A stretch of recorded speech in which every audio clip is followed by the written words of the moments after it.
Adam Peterman, welcome to the Single Track Podcast. Hey, Finn, thanks so much for having me on. So I have a quick story to tell before we launch into the agenda here.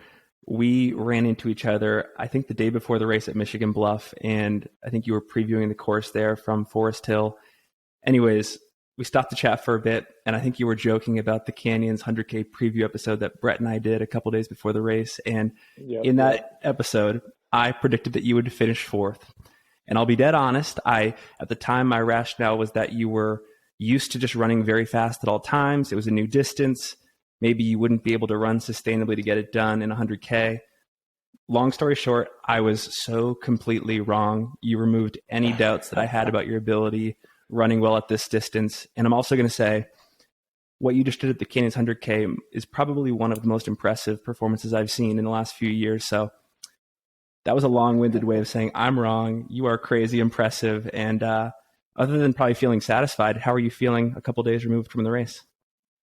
Well, thanks so much, man. Yeah, it was fun running into you the day before, and I saw your prediction and I respected it. It made sense. That was the first long race for me. So, but no, I'm feeling pretty good. Energy levels are good. My quads are just really sore. I kind of blew out my quads, so haven't run yet, but gone on a few hikes and bike rides. So. Cool.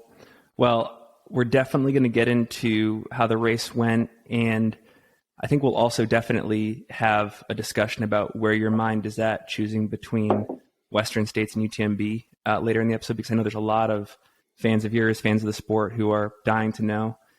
But I do have a couple background questions first, because I think you just have a lot of interesting things going for you. The first thing is, your partner is also a pretty accomplished ultra runner. And I'm curious how you guys met and what it's like just having somebody else in the family that's, going after similar goals. Yeah, for sure. So my girlfriend, Erin, and we started dating about 5 years ago, but we both ran for the University of Colorado, the cross country and track team. And so, we started dating there, I think our fourth or fifth year. And she was actually quite a lot faster than I was in college. I think she had like 11 All-Americans, like total beast. And then she went on to run pro for Northern Arizona Elite down in Flagstaff. And so she trained down there for 2 years before actually getting injured and kind of just not interested in road running anymore. And so she moved back to Montana and started trail running. And no, it's been awesome. I think she saw a lot of success in ultra running really quickly. She didn't really run for almost like competitively for about a year after retiring from NAZ. And in one of her first ultras, which was the Bandera 100K down in Texas, like she got a golden ticket right away.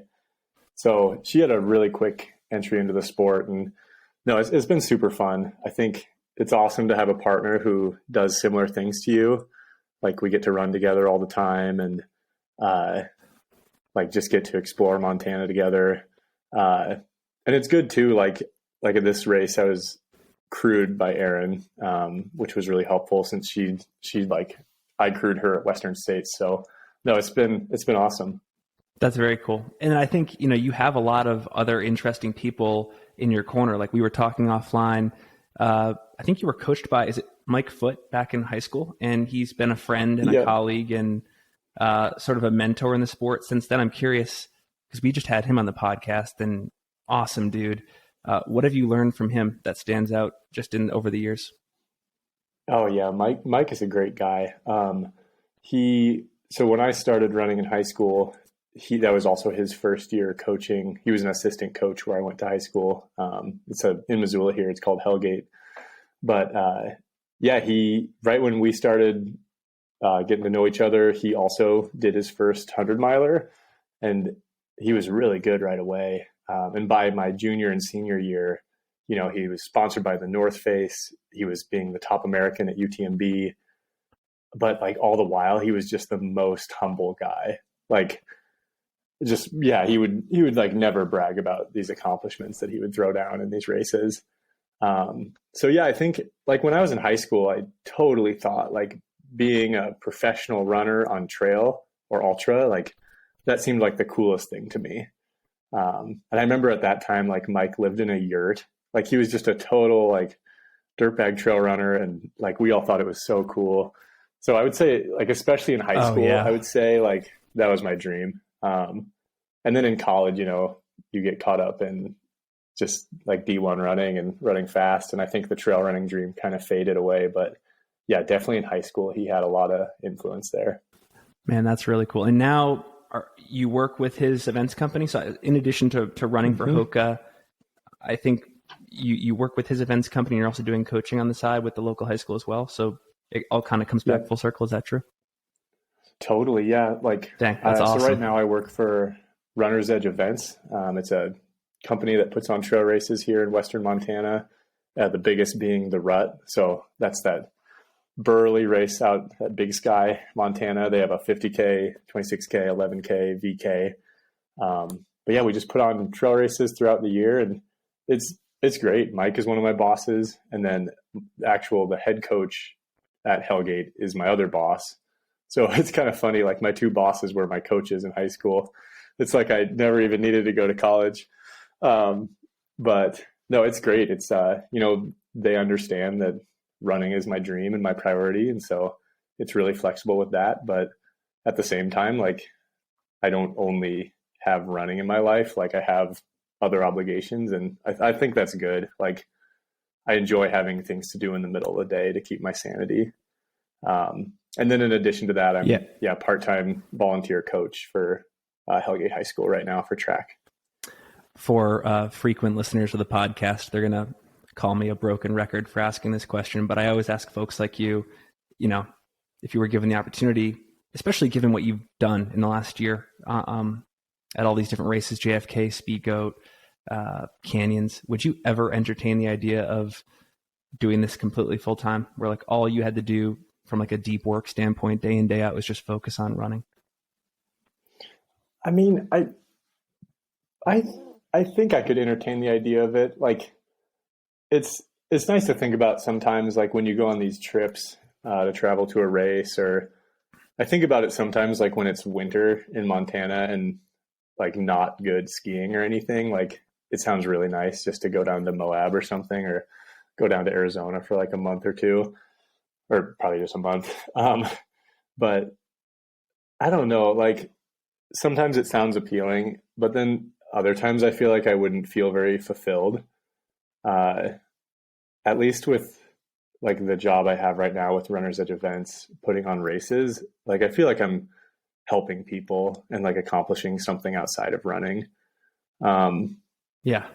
And like in college, there would be periods where, you know, like track would end and you still have, or sorry, school would end and you still have track. And you'd have like a few weeks there where you were just living like a professional runner. And like, yeah, that was really fun. Really, really fun. But I feel like if like now it's different, you know, like I don't have a team. I don't have like a group of guys I'm hanging out with and training with day in and day out. And so I don't know, just being fully pro in trail running, I feel like it would be kind of isolating, but maybe I'm wrong. I don't know. No, I think that's an interesting take. And I think one of the reasons why I'm always curious about that question is, like you said, you ran collegiately at UC Boulder and you've experienced what the full-time lifestyle looks like. But I think the key variable there might be the team environment. And when you're left to your own devices on your own, maybe it's harder to develop the why or to be held accountable, or, you know, when injuries inevitably happen, I guess in the college environment, you can fall back on academics, but there's less to fall back on in like a professional environment. So no, I think that's interesting. Yeah, for sure. Yeah, no, I feel like it'd be really hard when you were injured to have, just nothing else going on. I think you would start to lose your sanity. Have you ever talked with like Jim Walmsley about it, or Hayden, or anybody else on the Hoka team that am I correct in saying, does Jim do it like totally full time? Yeah, I think that's his full-time gig. I know he used to work at a bike shop, but I feel like that ended a while ago. And then Hayden coaches people. I know he has some athletes. So that's right. That's a great gig too. You know, really flexible on your own time, and yeah. Yeah. Well, cool. Couple more questions on the background. So I was just reading this article, a great interview you had in Trail Runner magazine, and I think you were reflecting back on your collegiate career, and you said something along the lines of, during those 4 years, or at least the latter two, you were injured a lot. It was hard to come back from setbacks in like a sustainable way, and I think you might have been dissatisfied with the way things just sort of panned out. I'm curious if that's had any influence on the way you run now. So, for example, on one side of things, do you feel like you are doing this because you have something to prove, like you're trying to still get the best out of yourself because it wasn't realized there? Or maybe in another corner, are you doing this because you simply love running and this is an opportunity to do it like injury free, or just with like less setbacks and less downtime? Yeah, I think it's both. Like, I do remember just finishing college and being like really not satisfied with like the performances I had and like the athlete I was at the end of it. And yeah, it was just really frustrating getting injured like that. I think I had 2 years that were pretty healthy. And then, the third, fourth, and fifth year, like always had something. And even my fourth year, I hardly even ran. Like I just had chronic Achilles problems. But yeah, I just remember finishing and being super frustrated and not really wanting to have anything to do with running anymore. And that's probably part of the reason why I came back to Montana right away. I'm from Montana, so I moved right back and like started doing way more outdoor stuff again. And I feel like that might have led me down this path towards trail running. So who's to say, like, if I did end up having like a really good college career, I might still be like trying to do the steeplechase or trying to be a track athlete. And I don't know, for me, like, I'm so glad I trail run. It's just, I love it so much. And I don't know. I really am more fulfilled trail running and doing that type of training. So like, maybe it's good that I was injured, so I didn't just keep like trying to hit the steeplechase and do that. Well, it's funny. I was looking at your Instagram a couple days before the race, and you were getting some shout outs from a couple, big guys in the road and track scene. Like I think Joe Klecker gave you a shout out, saying I'm rooting for you at Canyons. And I think same thing with Sam Parsons. Man, he's a beast. And so and I'm just wondering, like, maybe are you changing some minds in that side of running? Like, are you having some folks maybe in your collegiate graduating class second guessing whether they made the right decision going over to the road and track, and maybe the trails is where it's at? I mean, I'm definitely not convincing Joe Klecker to change his mind. I think he's found plenty of success on the track. Although he has said before he would love to break his dad's 50-mile world record. So before Walmsley had the 50-mile world record, Barney Klecker had it, and that's Joe's dad. That's his dad. Wow. Which is legendary. Apparently, he didn't even like drink water, and he's like did it with no calories. It's so funny, and I'm very guilty of this, but I always assume that like the sport of ultra running didn't get fast until like 10 or 15 years ago. But no, there were crushers that came directly from pretty strong running pedigrees that were getting it done back in the day, and with like less good gear and less nutrition knowledge. Sure. I mean, you just mentioned the no water 50-mile world record. That's insane. Oh yeah. I can't imagine like the shoes that Barney was wearing during that attempt either.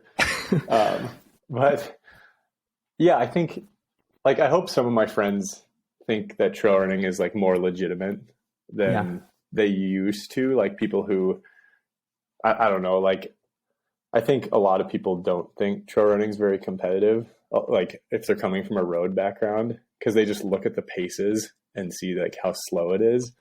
But it's just like such a different sport. Like you throw in the terrain and the time you're out there and the elevation, like it's just so different than road running. And so, like hopefully, maybe some of my friends from college realize that, but who knows? One of my teammates though, who had a lot of injuries, just switched to trail running as well. So I'm happy for him. I think they're finding more success with it. And her name's Tabor Stevens, or sorry, not Tabor Stevens, Tabor Scholl. Tabor Scholl. Okay. She ran for Colorado as well. No.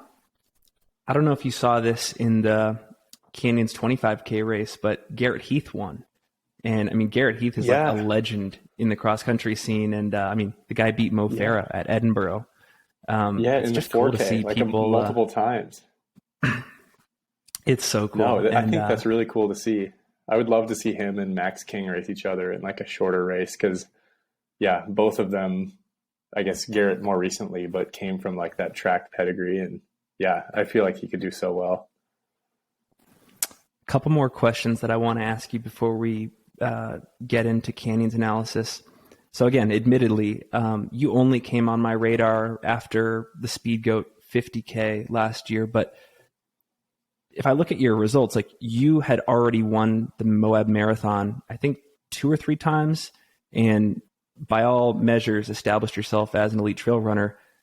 I'm curious, like, do you think that like there's a pretty significant difference in terms of publicity between the sub ultra and ultra scenes? And because it's just interesting to me that like people who follow trail, you weren't on their radar until like 2021. So I'm curious if you have any thoughts there. And you've had like 3 years of solid results, so it wasn't like you came out of nowhere. I would agree. I think in the US that people are just more excited about these longer races. I don't know why. Like maybe just because 100 miles it just sounds like so far, and it's like this nice round number. But I think definitely in Europe, like they're more excited about these shorter type trail races. Cause like I won the Moab Marathon in 2019, and that was like my first good trail result. And that race couples as the USATF Trail Marathon National Championship. And so I remember finishing that and I was like, oh my gosh, like I'm a national champion. Like this is such a big deal. And like, it was to me, like it was definitely a really big deal to me since I'd had like many problems in college and stuff. But then like after that race, I like never heard from anybody. And even like some of my friends in Montana were like, oh, well, like that race isn't very competitive. Like, that's just not how trail running is. It's not always about the USATF meets. So, I don't know. I think trail running is funny because there's so many different races, and until you're like really in it, you don't realize which ones are the most competitive. Because as a college guy, I'm like, oh yeah, USATF National Championship for trail running, like that's going to be the most competitive race. And then you roll up and it's like, it's just not the way it is always. Well, I don't want to undersell the accomplishment. It was an incredible time and obviously finish. But yeah, you would think as an outside observer, you would think that like the marathon trail championships would at least have some parallel to like the Olympic trials qualifier on the roads for the marathons or something of that nature, like a 1-to-1. But yeah, you quickly learn in trail that there's like 18 different championships for the same distance and everyone's trying to beat it. And it's interesting. I know there's so many different races that call themselves like the world championships or the national championships. It's hard to pick and choose, but yeah. There's a couple other questions that I do want to ask you, but I think I'll save it for after our discussion about canyons. So let's talk about canyons for a bit. Going in, I'm curious because this was probably my biggest concern. Were you preparing to truly race this from start to finish, or was there some expectation that you were going to leave at least some energy in the tank for a certain moment in the race? I think I was prepared to just race it start to finish. Like just having not ever run that far before and knowing that it was going to take like 8, 9 or 10 hours. Like my plan going in was like to try to run the pace that I would run for like a 20-mile trail run that is like steady. That's kind of what I figured. I was like, I think I can hit that effort for like 9 hours. And that ended up working pretty well. I knew that I couldn't treat it like a JFK, a race like that, something that takes 5 hours. I just tried to gauge my effort that way. And I figured the last 20 miles would be really hard. And that was correct. Did you think going in, like when you look at the field of runners, the David Sinclairs of the world, etc. Did you anticipate sharing that many miles of the race in the vicinity of like David, for example? Or did you think, given the pacing goals you had, that you'd be sort of on your own island for a majority of it? Yeah, honestly, David and Jared and Tim Frericks were definitely the guys that I was most worried about. But the pace that we were running like through Forest Hill, I want to say, like I surely thought that if we had hit that, like I would have been alone. And so I was really surprised when I got dropped at Forest Hill by David Sinclair, and then he had like a couple minutes on me by Michigan Bluff. I was really surprised because, first of all, I didn't really realize how fast we were going.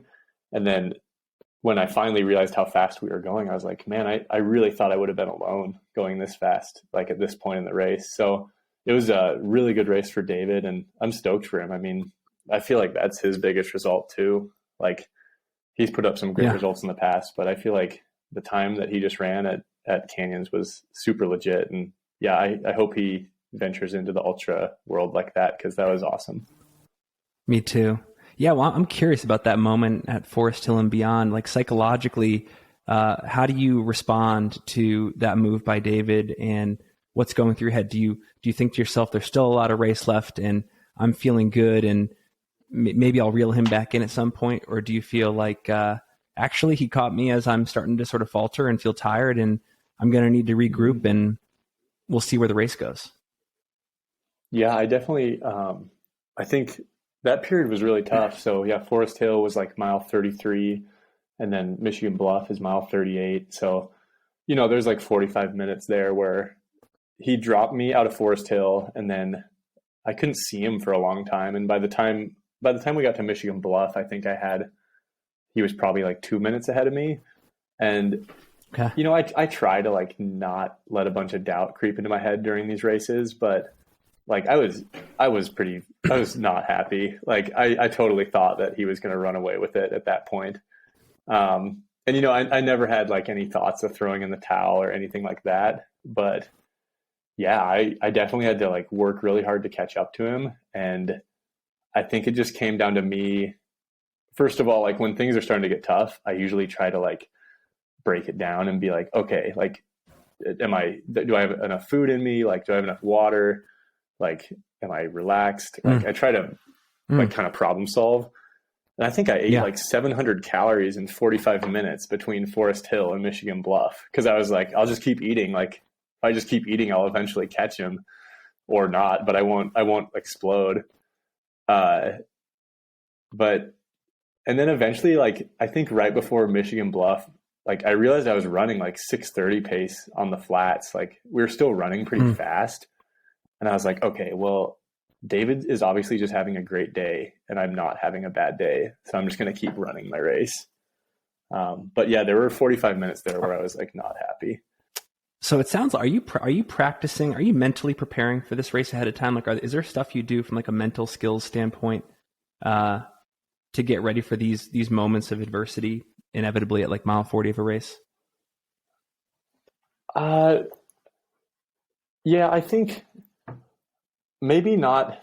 I don't like visualize the race that much ahead of time, but I just really try not to like become too negative at any point.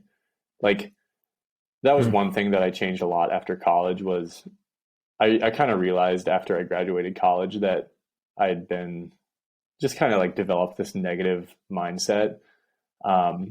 And it wasn't, I actually read a book. Have you ever read Let Your Mind Run by Dina Castor? No, but I'm writing that down. That sounds good.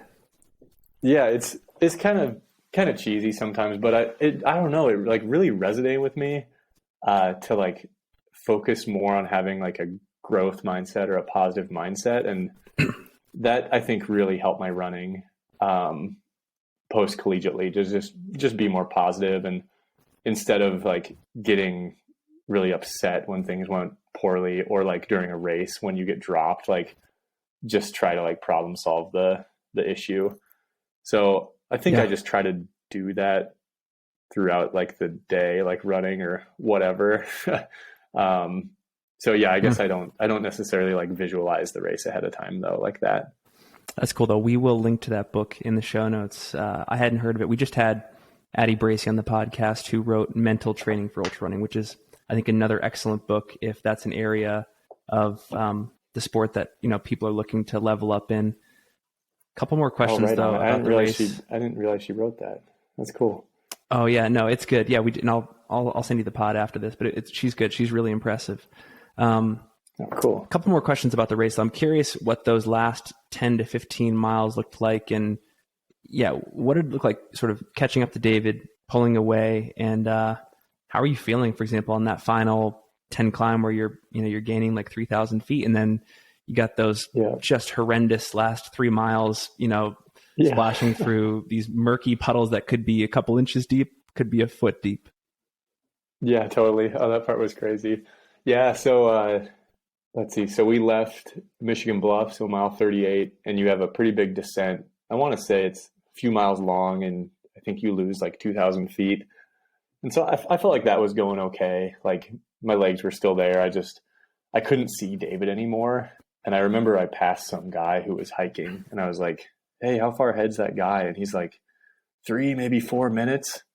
And so then I was like, oh geez, like, all right, it's like, we better grind. And so, yeah, I got to the bottom, crossed that bridge, and then you have a pretty long climb all the way back up to Deadwood at mile 45.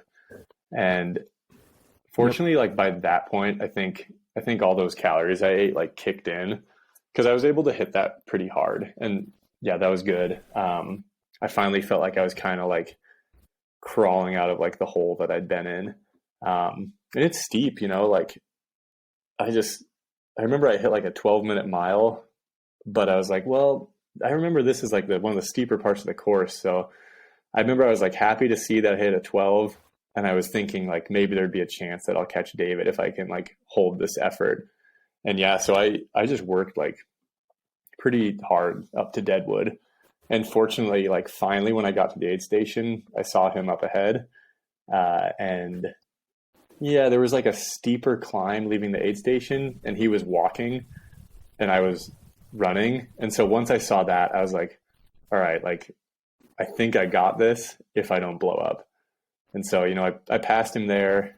He's so nice. Both of us are like, oh, good job. And he's like, oh, dude, you're killing it. Like, I love trail running because you can have this moment where like it's really competitive, but people are really encouraging. But yeah, it did take, I want to say it took that whole 5-mile climb for me to finally catch him. Okay. Yeah, that camaraderie element you just described is like one of the reasons I love this sport. Like you can want to beat the competition, but you see them out there suffering on that same exact terrain at that point in the race, and you can't help but have a fair bit of empathy. It's such a beautiful thing in our sport. Yeah. Okay. I do want to get, because you know what he feels like. Yeah. I do want to get to sort of the golden ticket decision and or speculation here in a second, but this was obviously your first foray into the 100K racing distance. I'm curious. I know we're only 4 days removed from the event, but are there any big takeaways or big lessons that you're taking from the experience that you're going to carry into races like UTMB, Western States, etc.? Oh, for sure. Yeah, I feel like I learned a lot in this race, especially during, and I'm happy that it had a good result at the end. It's definitely like a race I'm really proud of, because I just keep like every time I do an ultra, it's like reinforced that you're going to have periods where you feel like terrible, and like that's okay. Because there were definitely like some moments, like I was talking about earlier, like right around mile 38 to 45 or whatever, where it was just really, really tough. And I definitely had moments where I was like thinking like, ooh, like, I don't know how this is going to go from a competitive standpoint. Like I'm going to finish, but like I might be going backwards pretty soon here. Yeah. So yeah, I think just like having that adversity, but like still having a good result and like problem solving and making sure I'm just eating a bunch, like learned a lot from that. But yeah, there's still plenty to learn. Like, that race that we just did, it wasn't very hot. So there was like no heat management like you'd have at states. Yeah. It was mainly in the daylight. It's not going to be dark like things at UTMB. So yeah, there's a lot more to learn in the sport for sure.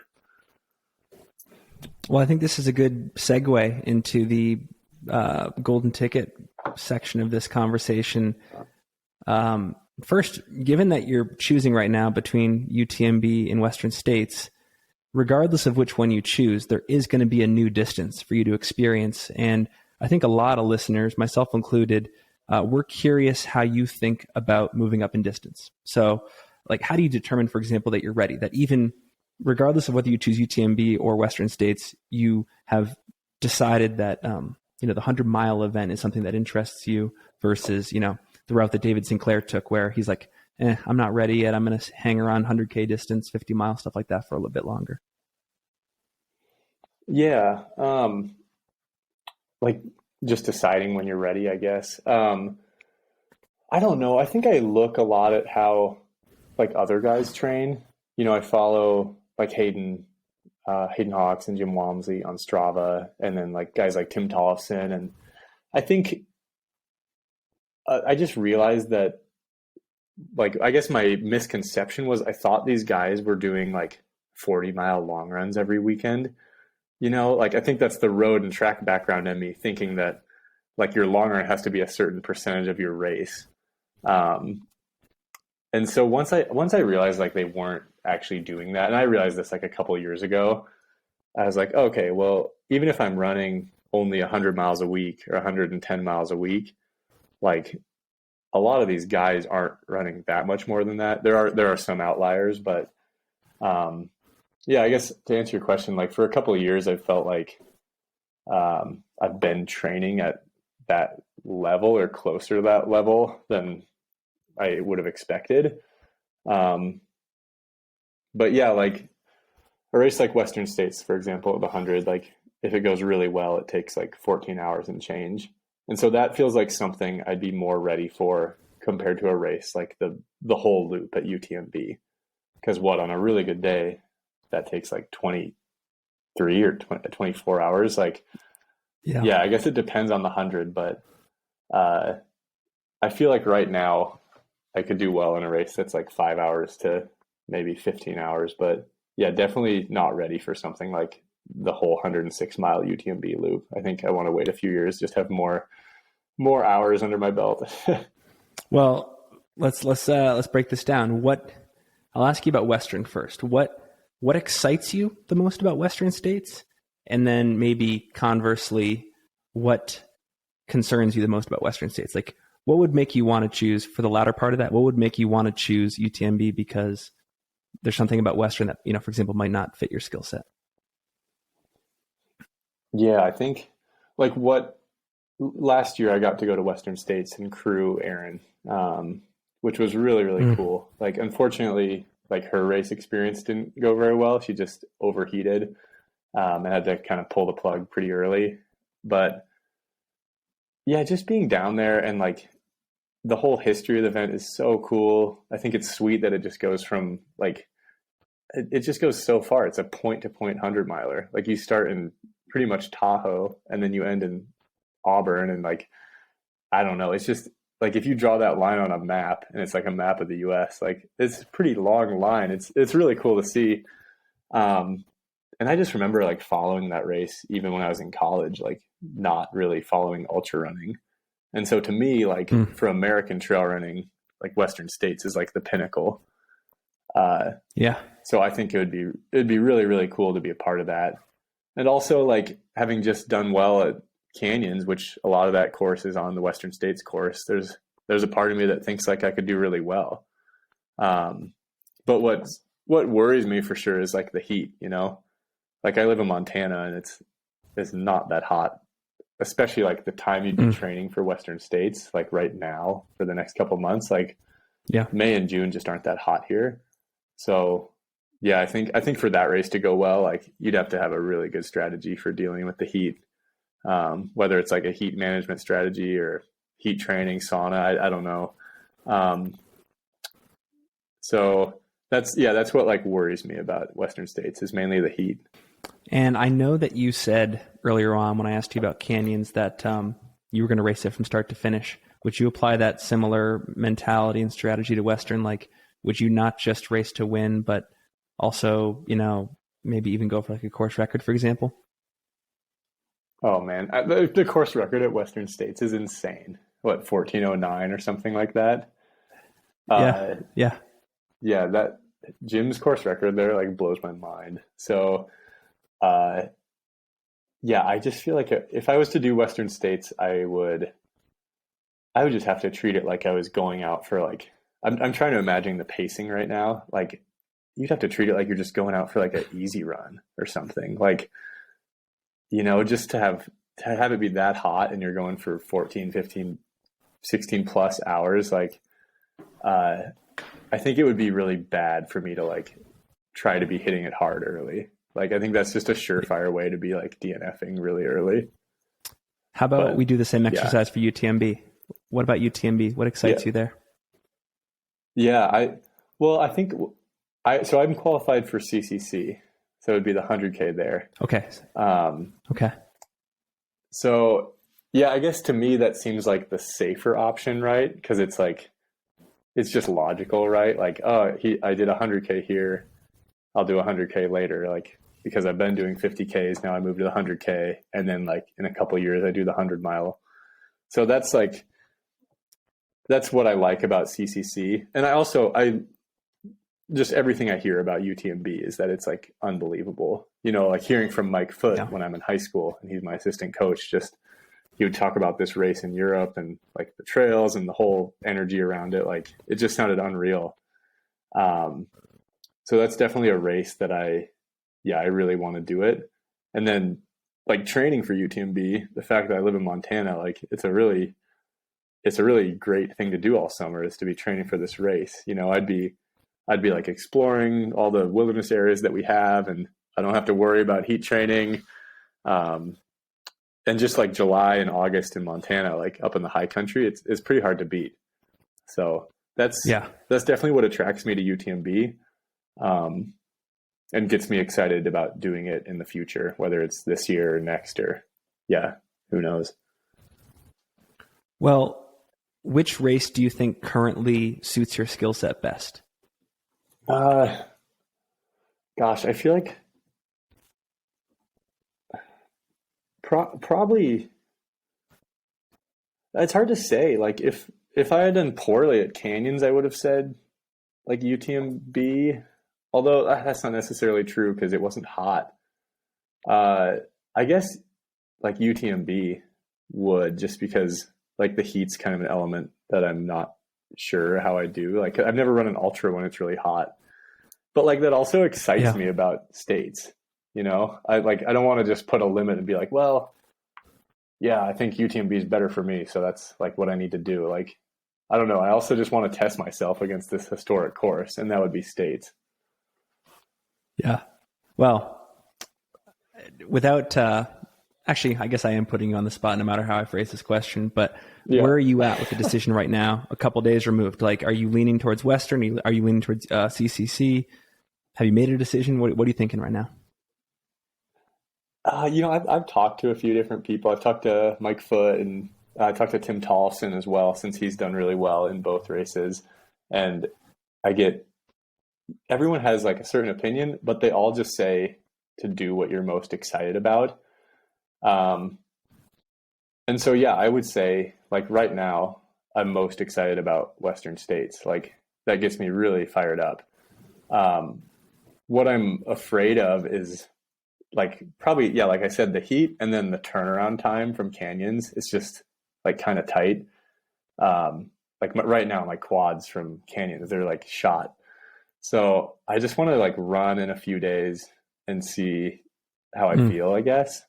But I mean, I feel like I'm leaning towards states at this point, but I just need to go out for a few runs and see, and then I'll announce probably sometime next week what we decide. But if I say states, that means I probably felt pretty good on those runs. And if I say CCC, then maybe I'm injured and I don't realize it. Is it possible to hedge? Like, for example, could you take the golden ticket to Western States, but also take the entry to CCC. And that way, let's just say, again, worst case scenario, Western States doesn't go to your liking. You at least have CCC as like the insurance policy, and you can go there and maybe take care of business. Oh, that's a good point. I actually hadn't thought of that, but yeah, I believe I have an entry into CCC for this year and next year. So, oh wow, yeah, that's probably totally possible. But there was also like one thing I guess I didn't mention earlier, but there was a lesson I learned in high school that I like can't stop thinking about right now. So when I was a senior in high school, I ran at the Nike regional meet and qualified for Nike nationals. So that was a really big deal. Like that was my goal for all of high school, was to qualify for a national meet. But at the same time as Nike nationals, the same day was Foot Locker West, which is the other national meet for high schoolers. And yeah, instead of going to Nike nationals, I chose to go to Foot Locker West and try to go to that meet instead, because I had deemed that Foot Locker was more competitive. And I went to Foot Locker West and I didn't qualify for the nationals. I had like a horrible day. And so I remember finishing Foot Locker and like being so frustrated with myself, because here I'd had this like great opportunity to run at Nike nationals and I didn't take it. And then I just didn't get to do any national meet. And so I definitely like think about that a lot right now. And I'm like, look, I have a golden ticket for this year in front of me. Am I really going to turn it away and like try to get it at another time? Because like, who's to say if things stay good? Like I'd like to think that I can qualify for Western States in a year or two, but like you never know. So that's another thing that like kind of bothers me, that I think about a lot. And so we'll see. Yeah. I forgot to ask this question earlier, so I'll ask it now. I'm curious, let's just rewind back again to 2019 when you entered the sport. Did you anticipate that 3 years later in 2022, you'd be looking back at this much success this quickly in the sport?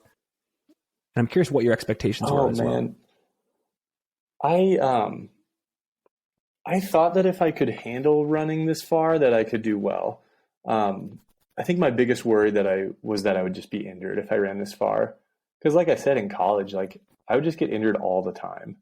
Like it was always like my Achilles or like something with my ankles. Like I always had lower leg problems. And so I was excited when I was having success in trail running, but I was like really hesitant to like project it into the future, because I knew at any moment, like I might get injured again. And fortunately, I've just been really diligent with like having a good strength routine and seeing a great PT. And like, I've stayed really healthy the last 3 or 4 years and not really had many problems. And fortunately for me, like the injury that I do get is always my Achilles, and I like have a handle on it now. Yeah. Yeah. Well,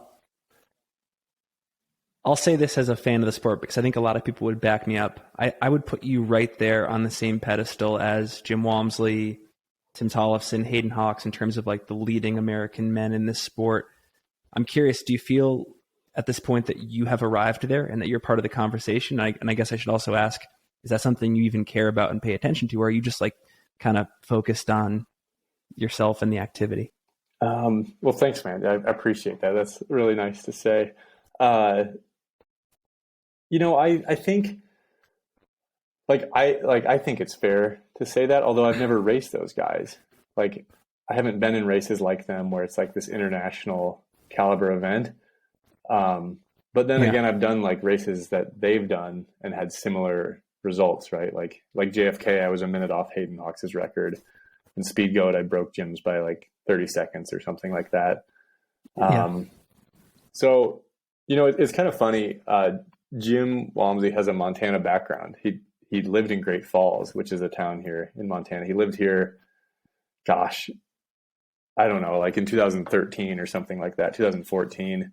And so he's done a few races around here, trail races that I've done too. But the main one is called the Mount Sentinel Hill Climb. And Mount Sentinel is the main mountain in Missoula. Like it's the one we run all the time. And so he had the record up Mount Sentinel. He got it in like 2016. He ran like a 1945 or something like that.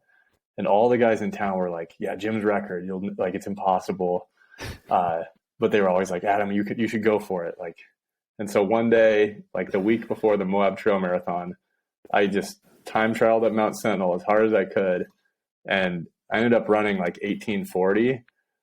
And I was like, I was so excited because I was like, look, like I know Jim was an ultra runner then, like he was doing 100 milers, but I was like, I just blew up his record. Like there's a shot here. And so I think after that moment, I was like, okay, maybe I can be really good at this. But then again, I didn't know, like, you don't know like what the conditions were the day Jim did that. And like, maybe he was in the middle of like a 150-mile week. But yeah, I feel like early on I was fortunate enough to like have a metric to compare to. And I was like, okay, well, maybe there's something here. But yeah, so I've been lucky to have it work out so far. Maybe we can do this next. Well, actually, let's say one thing. I think that having a Strava segment world tour would be a really cool thing for the sport. So maybe the next place you can go is over to, Mill Valley, California. I think Mount Tam is another famous hill climb that a lot of people, Walmsley included, have gone and attempted and battled over. I know Mount Sentinel is a classic one. Here in Salt Lake, it's Granger Peak. If you ever get a chance to come back here, maybe you're passing through for Speed Goat. The west face of Granger Peak is like the crown jewel for mountain runners here. And there's a guy named Jason Dre that has it, and his time has been like untouched. And again, all the cool locals, myself included, like, oh, this is never going down. It's never going down. And, maybe someone love like that. I love it when there's just through. like a local. Yeah, no, that's really cool. I love it when there's like a local mountain that just has this allure because, everyone's training on it. Like everyone sees it every day in town. And it's, no, I love that. I'll have to look up, I'll look up the segment you were talking about. It's funny. I actually hiked up Mount Tam on Sunday or on Monday after the race. But and you got the slowest, oh, sorry. I was going to say, you got the slowest known time, right? Yeah, it was unbelievable. I couldn't go faster than 45-minute miles. I was so sore, but it was cool. I loved it up there. It was sweet. Well, I want to do this next question separated in two different time horizons. First, I'm curious if you have any specific goals for the sport over the next like 12 to 36 months. So like 1 to 3 years. And then whether you also think about the sport in like longer time horizons, like 5 to 10 years. Like, do you even want to be in the sport at that point? Like, how do you think about your future and your legacy and stuff like that? Yeah, I guess now I'd like to start transitioning to longer races and trying stuff like that. I think I'm not really interested in like the short, like US mountain running championship style races right now. So yeah, I'm like more excited about races like we're talking about, like Western States or UTMB. And especially now that Hoka has put so much energy into the UTMB series, like I'm really excited about that, which that's really lucky too. I think some people are sponsored and their hands are tied that they have to do like these certain races, but I'm really lucky that I'm with Hoka and they're like supporting these races that I'm also excited about. So I think at least over the next 3 years, what interests me the most would be, like we were saying, like doing Western States and seeing how that goes, or doing like CCC, or I'd love to do UTMB. Like that would be so cool. But that actually might be one that it would be good to do like CCC before and get a feel for it before actually like launching into the big one. And then like for later this year, like the World Mountain Running Championships are supposed to be in Thailand at the end of the year. It's been postponed a couple of years, but because of COVID. But yeah, that's supposed to be in November. So that would be a really neat race, I think, to do as well. And the only other goal I have is I want to run a flat marathon. I still have that in me. I really want to see how fast I could run a flat marathon. And I guess the goal would be to do that to qualify for the Olympic trials in 2024. Just going off speculation, what do you think that your top end ability at a road marathon is? Dude, I don't really know. Like in college, I probably would have said like 218 because I didn't really believe in myself. But like now, I just feel like I'm putting in enough aerobic work all the time. If you combine like running uphill takes way longer. Like I'm putting in like 20-hour weeks sometimes with running and biking and skiing. And I just feel like road marathoners like don't put in time like that. Like I feel like now that I'm a trail runner, I'm starting to train more like a Nordic skier where it's like all about time and it's not about necessarily about like the miles you're hitting. And so I'm kind of interested to see like if that actually carries over to doing well in a road marathon or if I would just like go out at 5-minute pace and then blow up. But yeah, I'd like to think that I could run under 215. I guess it just depends how long of a block I have to actually put in. But it would be cool to like actually really commit to it for like 3 months. It's just hard finding that window of time to not interfere with actual trail races. Well, it's cool, man. You mentioned how your self-belief system sort of changed after college. And I'll just say this. I've now done 5 of these golden ticket interviews post Canyons, and everyone has different physical skill sets and frames of mind. But the one common thread between all 5 of you so far is a very, very strong sense of self-belief, which is just very interesting. I don't know where I'm going with that, but it's interesting that everybody who got a ticket last Saturday just has that asset in their back pocket. Like they believe in themselves. They believe in like that growth mindset. It's very interesting. So just wanted to say that. Yeah, no, for sure. I feel like you have to, if you want to be successful. Yeah. So anyways, couple, by the way, really enjoyed this conversation and appreciate your time. Couple miscellaneous questions before we close out. I'm curious what your why is in the sport. You've been running for a while now. If you date it back to high school, middle school, etc. Why do you still care so much about the sport? What gets you out the door each day, excited to, push limits and stuff like that? Yeah, for sure. I think now I'm just excited so much about trails and ultra because it really is like different, like you said, I've been running for a long time, but it's funny. Like I remember I was talking with Dylan Bowman and he's like, oh yeah, like you're just a young guy, like a new guy in the sport. And to me, I'm like, I'm 26, like I'm pretty old. I've been running forever. So it's exciting to have that like fresh outlook. Like, yeah, I've been running for a long time, but it's a lot of this is new. And a lot of these races are just new and exciting. And, so I'm excited about the competition. Like I love that. I love being able to test myself against these races and other competitors. But I think the biggest difference for me is like, dude, being a trail runner or ultra runner in Montana, like, and getting to explore every day. Like, I just love that. It's like what I always liked to do growing up, like being outside, like biking and running. And getting to do that now as like a grown man, I just like every morning I get to go run around on some trails or like run up a peak. And then in the afternoon, like go out biking or go skiing in the winter. Like it's just a really cool lifestyle. And then you get to share these experiences like with your friends. And I think that's what keeps me going is that it's not only like the competition and then the structure of training for these races, but the fact that you just get to see like these really neat places and like you just get to go to all these wild spots in Montana or anywhere really. Is there anything that you used to believe strongly earlier on in your running career that you have since changed your mind about? And if so, why? I used to think that all successful runners or athletes, it was like purely talent. And I just don't really think that anymore.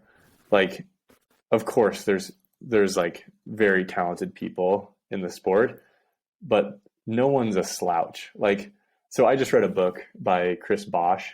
It was called Letters to a Young Athlete. And that kind of like hit the nail on the head for me because this dude is like 6'10". So he's like naturally extremely talented in his height. And yet he was talking about like he had to work so incredibly hard to be successful. Like he just said he had to outwork like all these people.